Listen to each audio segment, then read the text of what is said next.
Bismillahirrahmanirrahim. Assalamualaikum warahmatullahi wabarakatuh.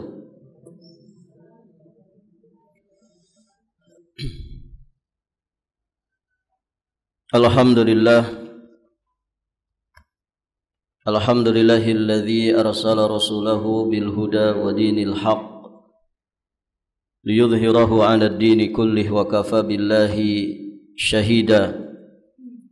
Asyhadu an la ilaha illallah wahdahu rabbi la syarikalah wa asyhadu anna Muhammadan abduhu wa rasuluh.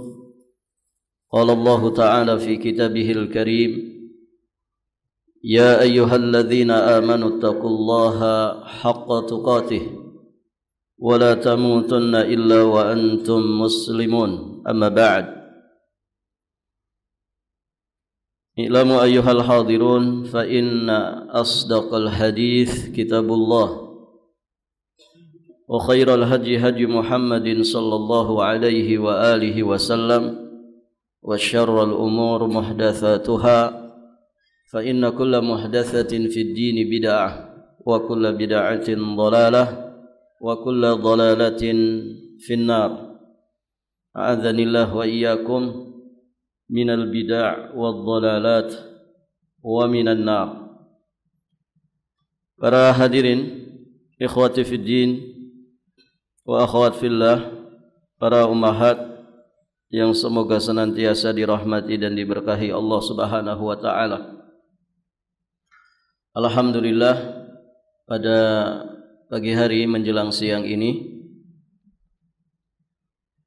Allah Subhanahu wa taala memudahkan kita untuk melanjutkan pelajaran kita masih di pembahasan kitab Riyadhus Shalihin di bab tentang keutamaan roja.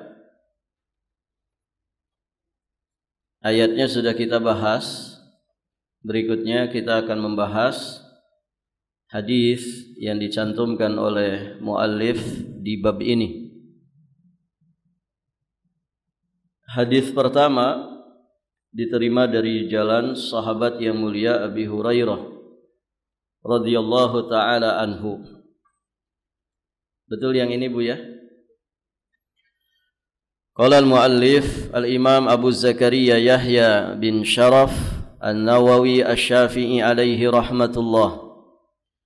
Wa an Abi Hurairah radhiyallahu anhu an Rasulillah sallallahu alaihi wa alihi wasallam annahu qala Allahu azza wa jalla ana 'inda dhanni 'abdi bi wa ana ma'ahu haitsu yadhkuruni wallahi lallahu afrah bi taubati 'abdihi min ahadikum yajidu dhalatahu bil falat wa man taqarraba ilayya shibran taqarrabtu ilayhi dhira'an wa man taqarraba ilayya dhira'an taqarrabtu ilayhi ba'an wa idza aqbala ilayya yamshi aqbaltu ilayhi uharwil. Muttafaqun alaih. Wa hadza lafdhu ihda riwayat Muslim wa taqaddama syarhuhu fil bab qablahu wa ruwiya fi sahihain wa ana ma'ahu hina yadhkuruni yakni bin nun wa fi hadhihi riwayah haitsu bis-sa'i wa kilahuma sahihun.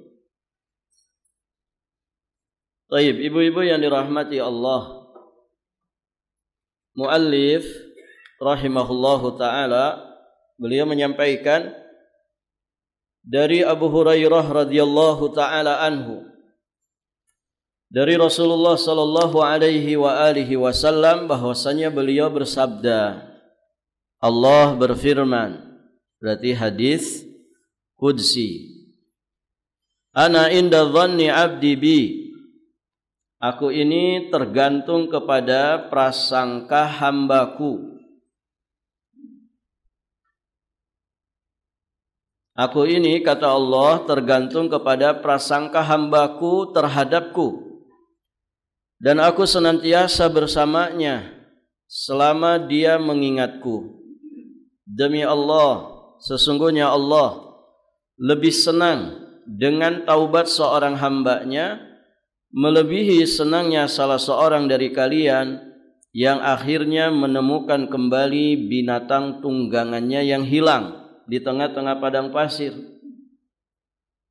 Dan sungguh barang siapa mendekatkan diri kepadaku sejengkal, maka aku akan mendekatkan diri kepadanya satu hasta. Dan sungguh barang siapa yang mendekatkan diri kepadaku satu hasta, maka aku akan mendekatkan diri kepadanya satu depak. Dan sungguh jika dia, yakni jika hamba datang kepadaku dengan berjalan, maka aku akan datang kepadanya dengan berlari-lari kecil. Muttafaqun alaih. Kemudian Imam Nawawi menyatakan di sini, inilah salah satu lafaz riwayat Imam Muslim. Dan penjelasannya, barakallahu fikum, ini sudah dijelaskan pada bab sebelumnya. Kemudian diriwayatkan di dalam Sahihain, wa ana ma'ahu hina yadhkuruni, yakni pada kalimat wa ana ma'ahu haitsu yadhkuruni.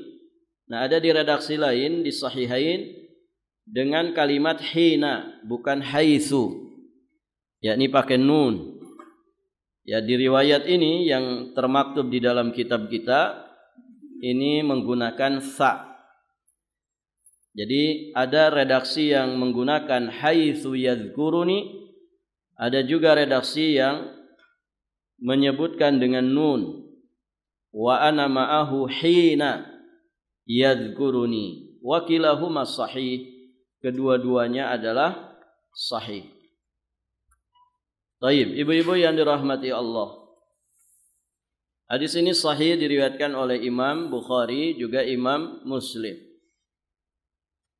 Kaitannya dengan bab keutamaan berharap jelas sekali. Di kalimat yang mana?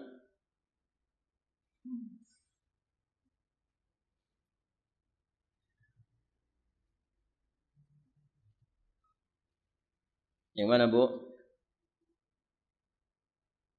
Orang yang berhusnudzon kepada Allah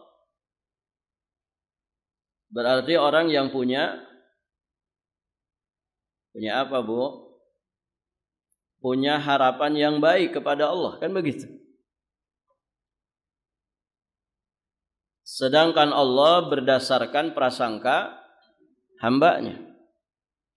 Maka berprasangka baiklah kepada Allah. Jangan suka suudzon kepada Allah, tapi berprasangka baiklah kepada Allah. Nah, orang yang berprasangka baik kepada Allah berarti orang ini punya harapan yang baik kepada Allah. Dan Allah berdasarkan harapan baik hambanya. Begitu. Dan ini kasih sayang Allah kepada kita. Enak mana, Ibu? Suudzon atau husnudzon? Enak yang mana? Ke kitanya. Enak husnudzon atau suudzon? Husnudzon. Orang husnudzon itu tenang hidupnya. Tapi kalau orang yang suudzon biasanya tidak tenang hidupnya. Baik. Nah, kalau suudzon kepada sesama muslim itu dilarang, apalagi suudzon kepada Allah. Zat yang maha baik, zat yang senantiasa memberikan kenikmatan kepada kita. Apanya yang disuudzoni?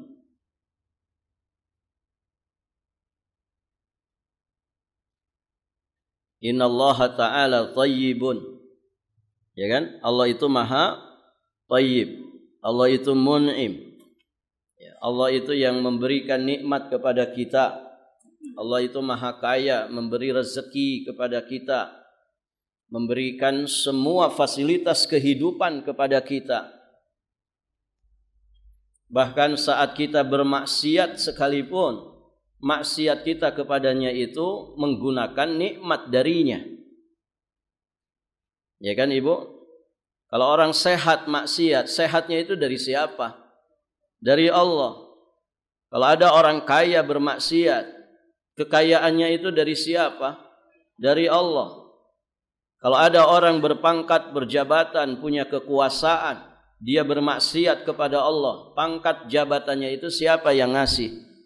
Allah Azza wa Jalla. Bagaimana kemudian manusia bisa suudzon kepada Allah? Dari sisi mananya? Maka berhusnudzonlah kepada Allah, sehingga kita berharap yang baik-baik dari Allah Subhanahu wa ta'ala. Itu akan menenteramkan batin kita. Yang kedua, di sini Allah lebih senang dengan taubat hambanya. Orang yang bertaubat kepada Allah pasti juga ada harapan di dalamnya. Apa harapannya? Kalau orang itu bertaubat, apa Bu? Ibu pernah taubat? Kita diperintah setiap hari bertaubat. Apa harapan orang yang bertaubat? Berharap dosa-dosanya diampuni. Berharap dosa-dosanya dihapus tanpa bekas sedikit pun. Berharap dihapusnya siksa, hukuman, iqab atau azab sebagai dampak buruk dari perbuatan dosanya. Itu harapan-harapan besar dari orang yang bertaubat. Berharap Allah Subhanahu wa ta'ala memudahkan dirinya untuk mengganti dosanya itu dengan ketaatan dan amal soleh. Maka sebagai fadilahnya apa? Kita mendapatkan keridhaan Allah Subhanahu wa ta'ala, mendapatkan farah, kegembiraan dari Allah Subhanahu wa ta'ala, ya, di mana Allah itu sangat senang, sangat bergembira, berarti Allah juga ridha kepada taubat seorang hamba, melebihi senangnya orang itu ketika menemukan kembali barang hilangnya atau hewan tunggangannya yang hilang di padang pasir. Ada orang bawa perbekalan, disimpan di atas hewan tunggangannya. Taib, ibu-ibu yang dirahmati Allah, ketika dia rehat, istirahat, mungkin buang hajat, ternyata hewan tunggangannya kabur, hilang di tengah padang pasir. Gimana ibu nyarinya? Ini sejauh mata memandang padang pasir. Tiba-tiba lenyap hewan tunggangannya berikut bekal perjalanannya. Karena biasanya bekal perjalanan itu digantungkan di hewan tunggangannya. Taib, dicari ke sana kemari di tengah gurun pasir itu dia tidak mendapatkannya. Tidak ketemu itu hewan tunggangannya berikut perbekalannya itu. Sudah mau frustasi, mau kemana lagi dicari? Masa harus cari ujungnya padang pasir ini? Akhirnya dia pasrah. Dia menyandar di satu pohon. Barakallahu fikum, pasrah dengan keadaannya. Tiba-tiba hewan tunggangannya datang kepada orang ini. Kira-kira gimana Bu? Senang atau gembira? Senang atau bergembira? Senang dan bergembira. Ya, bisa jingkrak-jingkrak itu. Bahkan bisa saja dia itu keceletot lidah saking gembiranya. Kan ada ya riwayat tentang itu. Alhamdulillah ya Allah, engkau adalah hambaku, aku adalah Tuhanmu. Gitu ya. Li syiddatil farah. Ya, karena saking senangnya keceletot lidah. Taib, ibu-ibu yang dirahmati Allah. Nah, Allah itu lebih senang dari keadaan orang ini. Dengan apa? Dengan taubat hambanya. Jadi kalau kita ingin disenangi Allah, kita ingin diridhai Allah, maka bertaubatlah.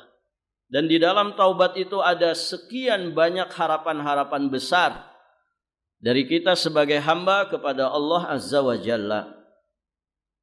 Taib. Demikian pula orang-orang yang mendekat kepada Allah. Orang-orang yang mendekat kepada Allah.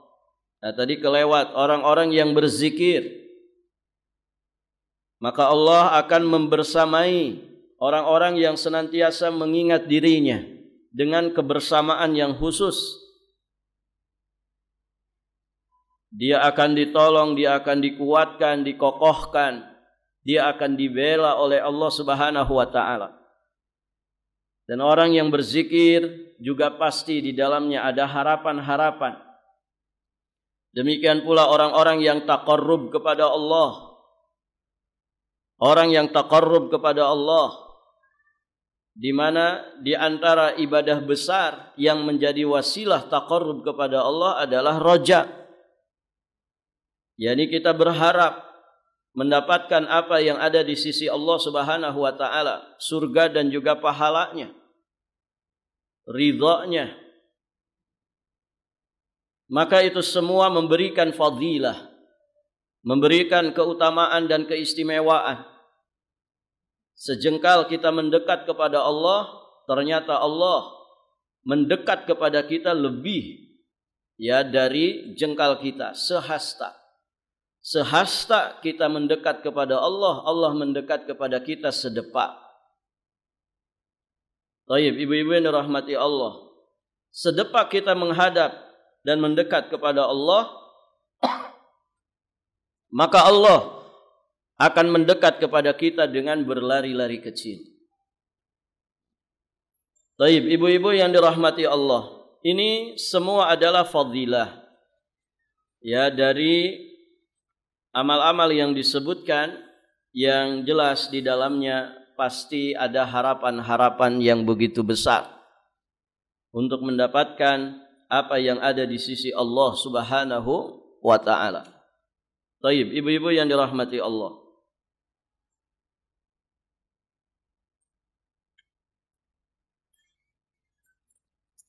Kita lanjutkan. Bisa dipahami ini? Kita lanjutkan menjelaskan beberapa faidah yang lainnya dari hadis yang mulia ini. Yang pertama, itsbat sifatil kalam. Penetapan sifat kalam. Sifat berbicara. Farah dan sifat maji. Sifat kalam, sifat farah dan sifat maji. Berbicara, senang, dan maji, yakni kedatangan. Ketiga-tiganya merupakan sifat yang ditetapkan di dalam akidah ahli sunnah wal jamaah bagi Allah Subhanahu wa ta'ala. Tentu menetapkan sifat Allah ini biduni tamthil, bighairi tamthilin, wala tashbihin, wala ta'tilin, wala takyifin. Ya, dengan tidak menyerupakan, memisalkan, memvisualkan sifat-sifat tersebut ya dengan sifat yang lainnya. Artinya Allah memiliki sifat-sifat ini sesuai dengan kelayakan Allah, zat yang maha agung. Berbeda tidak sama dengan sifat-sifat makhluknya. Manusia punya sifat gembira tidak Ibu? Punya. Punya sifat kalam? Punya. Punya sifat senang? Punya. Manusia juga punya sifat maji. Dia bisa datang. Namun tentu berbeda dengan sifat yang dimiliki oleh Allah Subhanahu wa ta'ala. Persamaan sifat tidak mesti menunjukkan persamaan zat. Ibu punya wajah, yang di kanan kiri ibu punya wajah juga tidak? Punya. Apakah sama wajah ibu dengan wajah yang di sampingnya? Tidak. Kita sesama makhluk saja ya bisa berbeda. Apalagi dengan makhluk lain gitu ya. Dengan binatang, binatang juga punya wajah. Barakallahu fikum. Walillah al-matsalul a'la. Lebih-lebih lagi bagi Allah Subhanahu wa ta'ala. Allah memang punya sifat kalam, punya sifat farah, punya sifat maji. Namun sifat-sifat Allah ini tidak sama alias beda dengan sifat-sifat makhluknya. Dan itu ya telah jelas di dalam akidah ahli sunnah wal jamaah. Kemudian pelajaran yang lainnya dari riwayat ini jelas, di dalam riwayat ini ada perintah untuk berhusnudzan, berprasangka baik kepada Allah Azza wa Jalla, mengharapkan rahmatnya, perintah untuk segera bertaubat kepadanya, dan juga perintah untuk mendekatkan diri kepadanya dengan melaksanakan berbagai macam ketaatan. Ini semua amal-amal istimewa. Ya, husnudzan kepada Allah, kemudian mengharapkan rahmat Allah, kemudian segera bertaubat dan taqarrub kepadanya.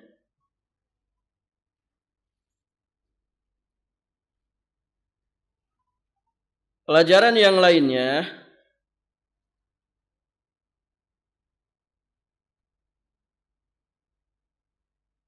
di sini di dalam riwayat ini ditetapkan pula isbat ma'iyatillah, penetapan kebersamaan Allah, ma'iyah khasah, yakni kebersamaan Allah yang bersifat khusus. Kebersamaan Allah dengan sifat khusus ini hanya dengan orang-orang beriman saja, yang kemudian mengandung konsekuensi kalau Allah bersama dengan orang-orang yang beriman, orang-orang yang senantiasa husnudzan kepada Allah, berzikir kepadanya, senantiasa bertaubat dan mendekat kepada Allah Subhanahu wa ta'ala, maka bersamanya Allah dengan orang-orang seperti itu kebersamaan yang khusus yang berkonsekuensi adanya ta'yid, yakni pengokohan, penjagaan, kemudian pemeliharaan, berkonsekuensi pemberian taufik, nasr, pertolongan, dan juga dukungan. Maka berbahagialah orang-orang beriman, karena mereka akan selalu dibersamai Allah dengan pemeliharaannya, penjagaannya, taufiknya, inayahnya, ya juga pembelaannya. Baik, ibu-ibu yang dirahmati Allah. Nah, ini namanya ma'iyat khasah, kebersamaan yang khusus. Adapun kebersamaan Allah yang sifatnya umum, ini mencakup seluruh makhluknya. Maka kalau ditanya apakah Allah bersama seluruh makhluknya? Iya. Tapi kebersamaan yang sifatnya umum, yang konsekuensinya Allah mengetahui keadaan seluruh makhluknya. Allah mengawasi seluruh makhluknya dengan pengawasan dan juga ilmunya. Sehingga tidak ada seorang pun makhluk yang bisa keluar dari pengawasan Allah Subhanahu wa taala. Nah, demikian ibu-ibu yang dirahmati Allah. Dan tentu catatan di sini, kebersamaan di sini bukan kebersamaan zatiyah. Bukan ma'iyah, ya zatiyah. Bukan kebersamaan yang sifatnya zat. Atau orang menyebutnya manunggaling kaulo Gusti. Jadi Gusti Allah itu bisa manunggal ya ke dalam jasad makhluknya, ke dalam fisik makhluknya. Tidak boleh meyakini seperti itu. Taib, ibu-ibu yang dirahmati Allah. Tapi yang seperti ini kalau dijelaskan di sebagian kalangan, ya mereka biasanya membantah. Kamu itu belum sampai ilmunya ke situ. Kan begitu Bu ya? Kalau kamu mau yakin Allah itu bisa manunggal, ya kamu harus makrifat dulu. Dan anehnya ini yang dia maksud makrifat itu ya semedi, ya. Jadi puasa pati geni, orang pada sholat dan dia mah semedi saja, gitu kan? Nah itu nanti baru katanya akan merasakan. Barakallahu fiikum. Ibu, manusia yang paling makrifat kepada Allah siapa? Nabi Muhammad sallallahu alaihi wa alihi wasallam, Rasulullah. Itu manusia yang paling makrifat. Pernah enggak Nabi mengatakan laisa fi jubbati illallah? Tidak ada di dalam jubahku ini kecuali Allah. Innani anallah, sesungguhnya aku ini Allah. Ada yang begitu? Ada enggak riwayat begitu? Tidak ada. Padahal beliau paling makrifat. Jadi siapa di sini yang salah? Nabi Muhammad atau orang-orang ini? Jelas orang-orang itu. Bagaimana dia mengatakan aku ini adalah Allah? Tidak ada di dalam jubahku kecuali Allah. Na'udzubillah. Ini pemahaman yang batil. Pemahaman yang batil. Ya, pantaslah kalau kemudian mereka menyamakan seluruh agama. Ya, semua agama sama. Kalau ada orang nyembah topekong, ya, sejatinya dia itu sedang nyembah Allah. Karena Allah bisa manunggal, menitis di topekong itu. Ya. Jadi sebetulnya dia nyembah Allah.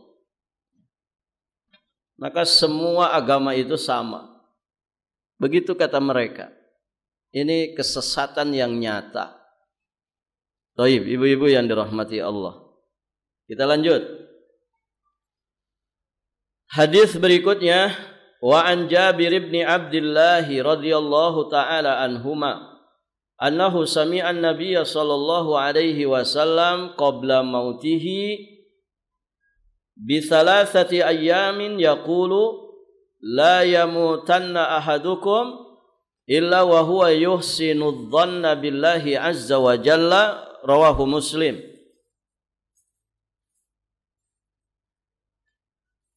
Dari Jabir bin Abdullah bahwasannya dia pernah mendengar Nabi sallallahu alaihi wasallam bersabda 3 hari sebelum beliau wafat. Apa sabdanya Nabi? Jangan sampai salah seorang di antara kalian mati melainkan dalam keadaan berbaik sangka kepada Allah. Baik. Tadi sudah disinggung di hadis sebelumnya ya, di hadis qudsi. Kaitannya dengan bab keutamaan roja. Dari sisi mana, Bu? Orang yang berhusnudzon berarti dia berharap baik kepada Allah. Dan Allah itu berdasarkan harapan dari hambanya, berdasarkan prasangka daripada hambanya. Baik, ibu-ibu yang dirahmati Allah. Jelas ya? Ini perintah yang tegas supaya kita itu berhusnudzon kepada Allah setiap saat. Lebih-lebih lagi di saat kita itu mau meninggal dunia. Kapan kita meninggal dunia? Allahu a'lam. Manusia hanya tahu ciri-cirinya saja mungkin. Ya.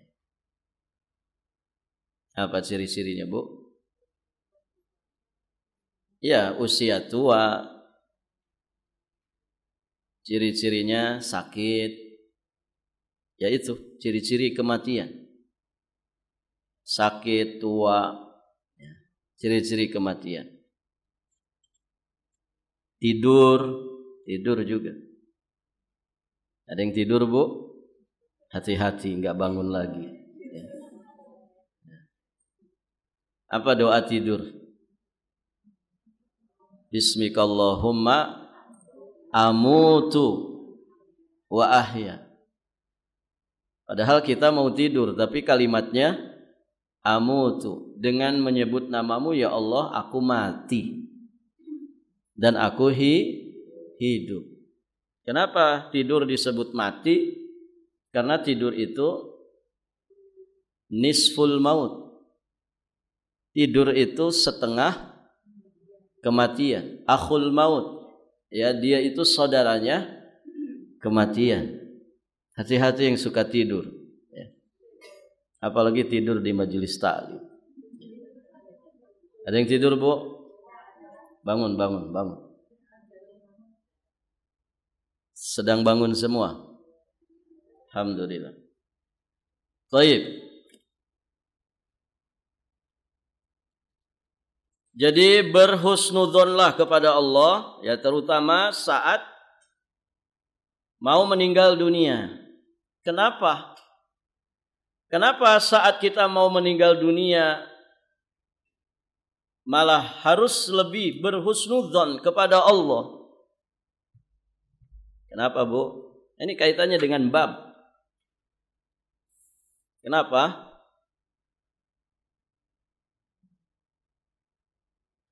Ibu-ibu pada tidur. Kenapa, Bu? Sedang mikir. Kenapa ketika sebelum mati kita malah lebih harus berhusnudzon lagi kepada Allah? Hah? Barakallahu fiik. Betul, tapi bukan itu. Tadi sudah dijelasin di awal. Supaya menghasilkan harapan yang baik. Supaya menghasilkan harapan yang baik. Dibesarkan harapannya. Makanya orang yang akan meninggal dunia itu dibesarkan harapannya. Supaya apa? Supaya dia berhusnudzon kepada Allah. Jangan ditakut-takuti. Ini nengok teman di rumah sakit. Bu, sakit apa? Cancer. Sakit kanker. Kenapa emang tanggal tua? Enggak, kanker beneran ini. Ini tetangga saya kemarin penyakitnya ini. Persis, Bu. Sudah mati sekarang. Ini namanya apa, Bu? Nakut-nakutin. Ya. Ayo loh, Bu, sebentar lagi loh, Bu. Atau tambah sakit. Ya. Udah banyak dosa lagi ibu ini. Gitu ya. Nggak boleh begitu. Akhirnya apa? Suudzon kepada Allah. Suudzon. Ya, kayaknya saya nggak diampuni deh sama Allah. Ya, sepertinya saya disiksa di kubur. Ya, sepertinya. Akhirnya suudzon kepada Allah. Padahal Allah berdasarkan prasangka hambanya. Nah, itu ibu-ibu yang dirahmati Allah. Jadi supaya berhusnudzon kepada Allah, dibesarkan harapannya. harapan yang besar, harapan yang baik kepada Allah, terutama di penghujung kehidupan, ini akan membawa kebaikan bagi dirinya. Dia mati dalam keadaan berhusnudzon kepada Allah, berarti selamat dari larangan Nabi di dalam hadis ini. Bisa dipahami, Ibu?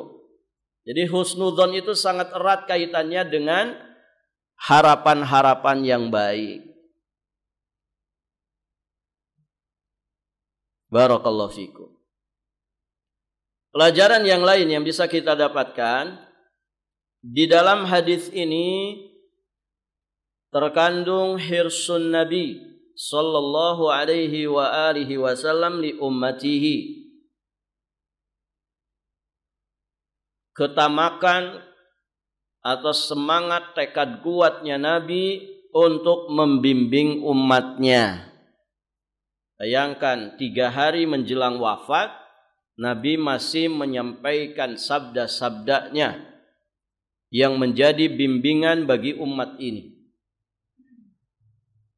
Dan berarti juga sekaligus menunjukkan kasih sayang Nabi kepada umat ini. Menjelang wafat saja, di saat beliau sakit yang mengantarkan beliau kepada kematian, beliau senantiasa menasehati dan menunjukkan umat Islam untuk menempuh jalan-jalan keselamatan. Baik, ibu-ibu yang dirahmati Allah. Pelajaran yang lainnya dari hadis ini juga mengajari kita sifat optimisme. Optimis. Dan berarti hadis ini menjelaskan juga larangan berputus asa. Besarkan harapan khususnya saat kita mau meninggalkan dunia yang fana ini. Ya, orang-orang yang sudah sangat sepuh, besar-besarkanlah harapannya kepada Allah. Baik, ibu yang dirahmati Allah. Di sini ada mulahadzah. Ada yang mengatakan di dalam hadis tersebut terdapat larangan meninggal dunia dalam keadaan berhusnudzon kepada Allah. Nah, sebagian orang mengatakan, loh ini kan di luar kemampuan manusia. Bagaimana itu? Kita bisa memastikan mati kita itu tidak dalam keadaan suudzon kepada Allah. Ini kan di luar kemampuan kita. Ya, orang mati kan tidak ada yang tahu gimana matinya. Baik, ibu yang dirahmati Allah, maka kita jawab apa yang dinyatakan tadi. Bahwa maksud daripada riwayat ini, janganlah kalian mati kecuali dalam keadaan husnudzon kepada Allah. Janganlah kalian mati dalam keadaan suudzon, kan begitu ya.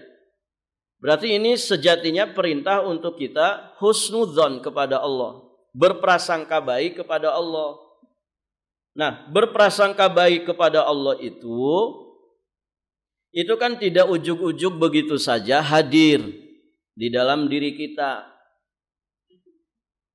Namun harus ditempuh sebab-sebabnya.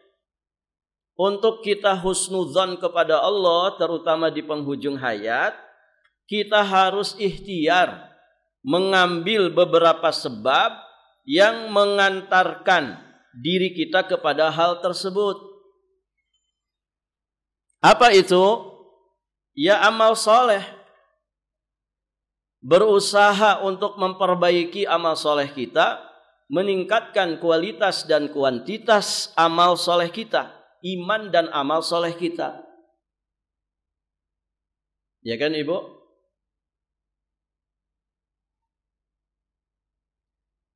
Sehingga ada harapan besar mendapatkan yang terbaik di sisi Allah, mendapatkan nilai yang baik di sisi Allah. ada harapan besar mendapatkan rapot terbaik di sisi Allah. Kenapa? Karena sudah diikhtiarkan dengan iman dan amal soleh kita. Itu yang dimaksud. Jadi perintah berhusnudzon kepada Allah di penghujung hayat itu sejatinya adalah perintah untuk kita mempersiapkan bekal terbaik dengan memperbaiki iman dan amal soleh, sehingga menghasilkan harapan yang besar dan benar. Nah, kalau orang tidak punya ikhtiar amal soleh, tiba-tiba dia muncul harapan besarnya, ya ini harapan yang palsu. Ya kan Ibu? Dan sulit bagi dia untuk husnudzon kepada Allah. Kenapa? Harapannya nggak bisa tumbuh. Ya, orang nggak ngapa-ngapain tiba-tiba berharap digaji. Ya. Ya, kalau memang sudah rezekinya nanti juga datang kok, walaupun saya tiap hari bersahabat dengan bantal guling dan selimut. Ada orang kalau begitu keadaannya tiba-tiba dia berharap rezeki. Apa kita bilang Ibu? Mimpi kali.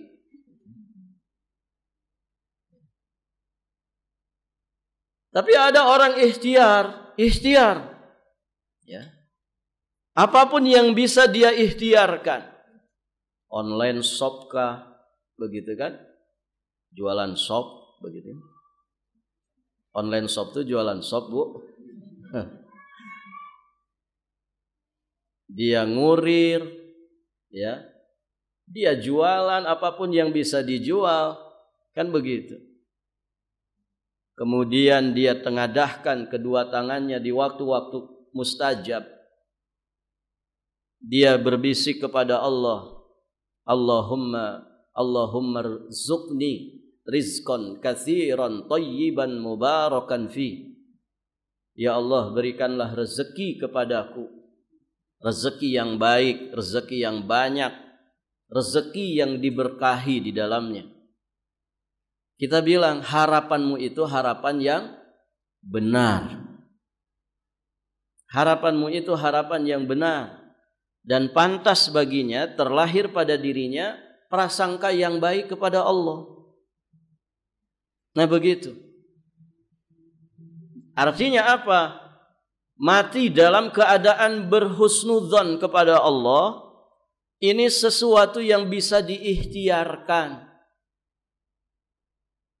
Sesuatu yang bisa diikhtiarkan. Memang kita tidak pernah tahu seperti apa sih persisnya nanti saat kita menjelang mati itu. Namun sebagaimana pepatah mengatakan, ala biasa karena ala bisa karena biasa. Ala biasa karena ala bisa karena biasa, ya. Ala bisa karena biasa. Ala biasa karena ala biasa karena diusahakan, kan begitu. Kebiasaan itu begitu saja, Bu. Kebiasaan itu begitu saja hadir atau diupayakan dulu? Diupayakan dulu. Dulu Ustadz kalau saya ngaji itu bawaannya ngantuk aja. Alhamdulillah setelah terbiasa enggak ngantuk lagi. Bahkan ya kalau Ustadznya 1 jam tiba-tiba sudah kafaratul majlis, kok rasa-rasanya ada yang kurang bagi saya. Pengennya 2 jam. Nah, ala biasa itu kan karena diusahakan dulu, diusahakan. Baru kemudian jadi habit kata orang. Ya. Jadi kebiasaan. Dari kebiasaan inilah kemudian menghasilkan kebisaan. Akhirnya bisa.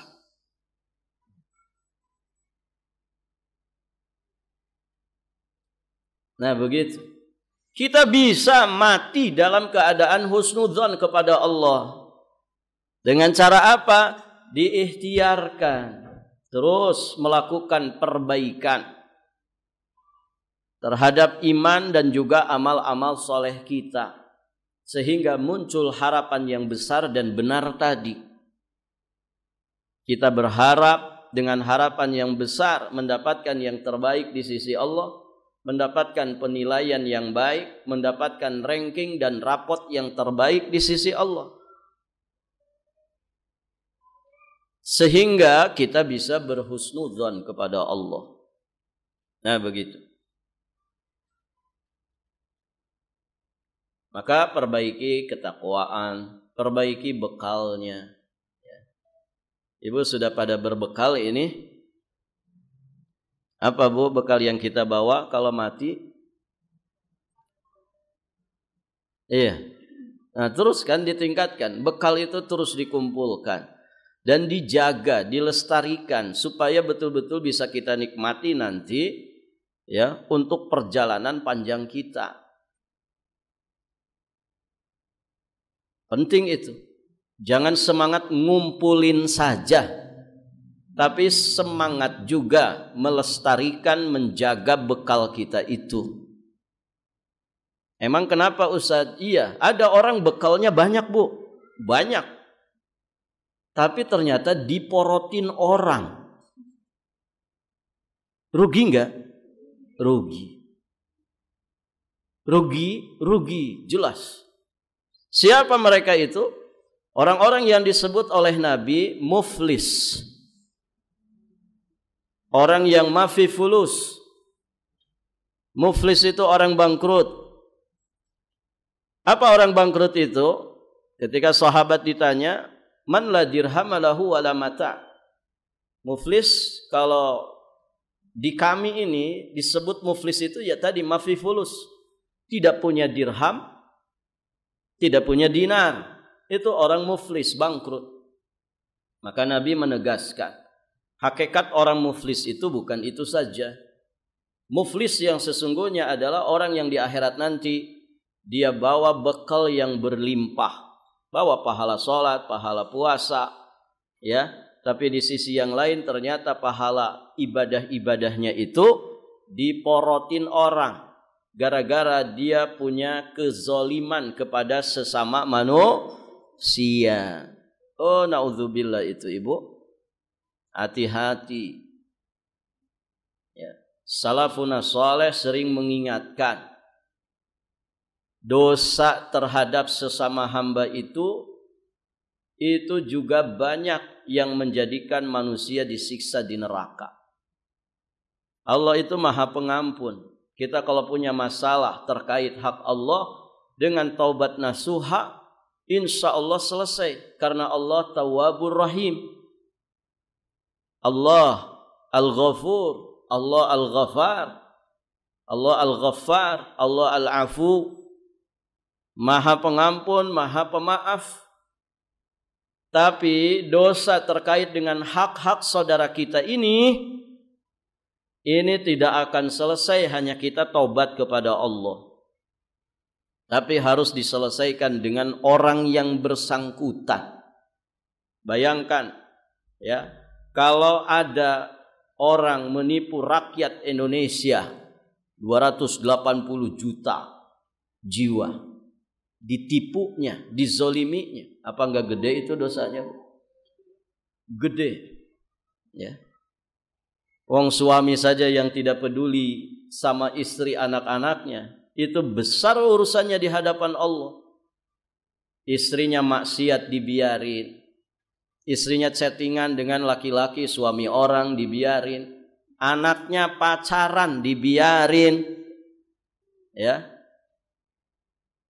Pak, kenapa enggak ditegur anaknya pacaran? Dulu saya juga sama uminya pacaran. Malu saya kalau negur-negur dia. Sudah tahu dia salah dulu, ya. Kenapa kemudian ditularkan kesalahannya itu ke anaknya?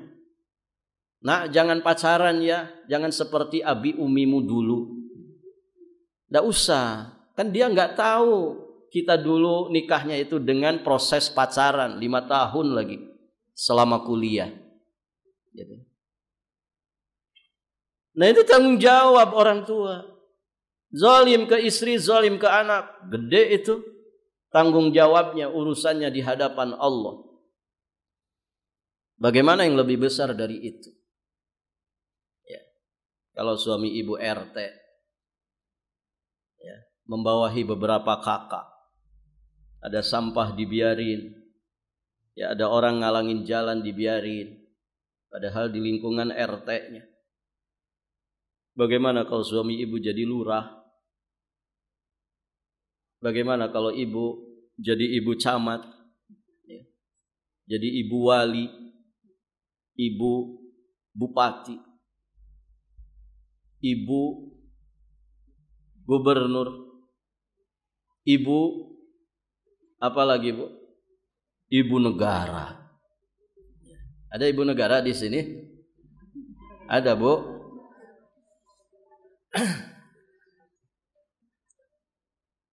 Ya, Masya Allah. Jadi kita ini gimana Bu? Selamat tidak nanti di akhirat ini? Berharaplah yang baik. Berharap yang baik. Tapi harapan itu harus disertai ikhtiar, diusahakan.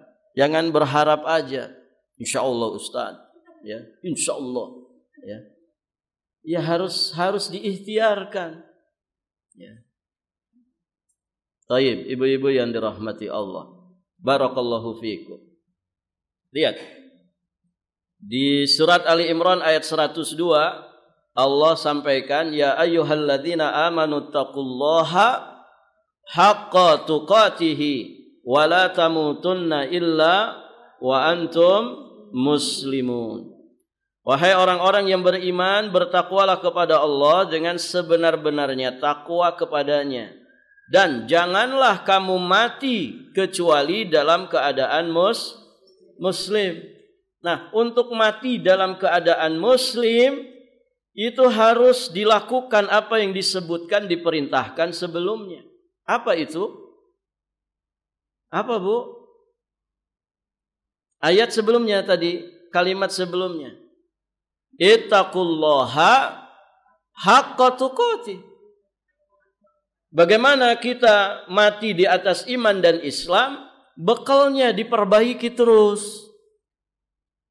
Berarti untuk mati dalam keadaan husnudzon kepada Allah, terus perbaiki bekalnya. Tadi bekal itu bukan sekedar dikumpul-kumpul jadi bekal yang banyak. Tapi juga harus dijaga supaya tidak diporotin orang.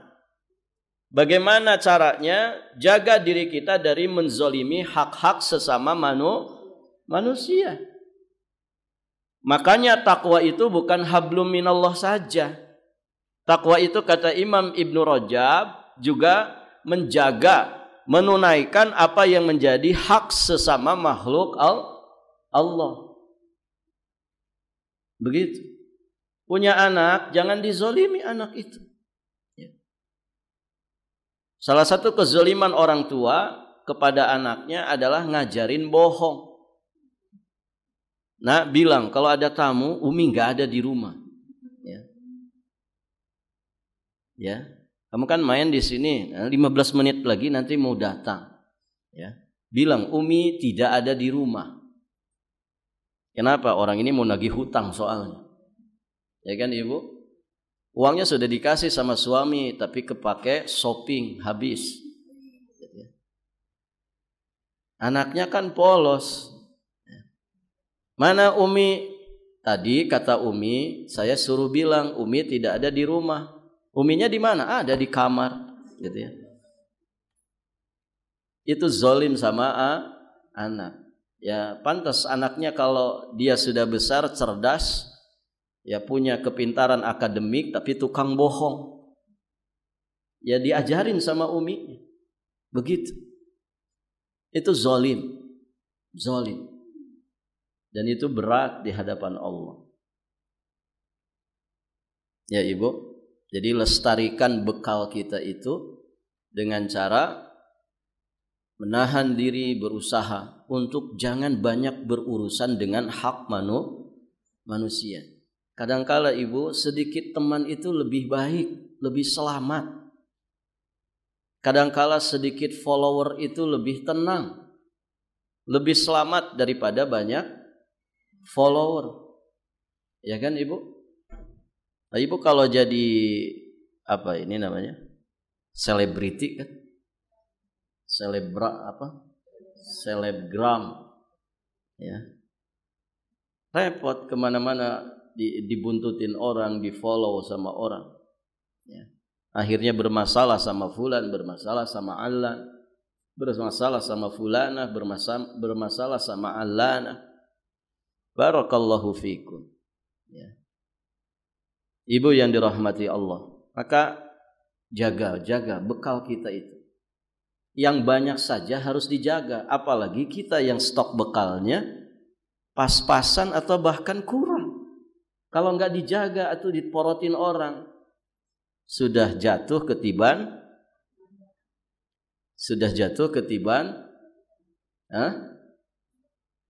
kalau ketiban tangga agak mending bu, ya.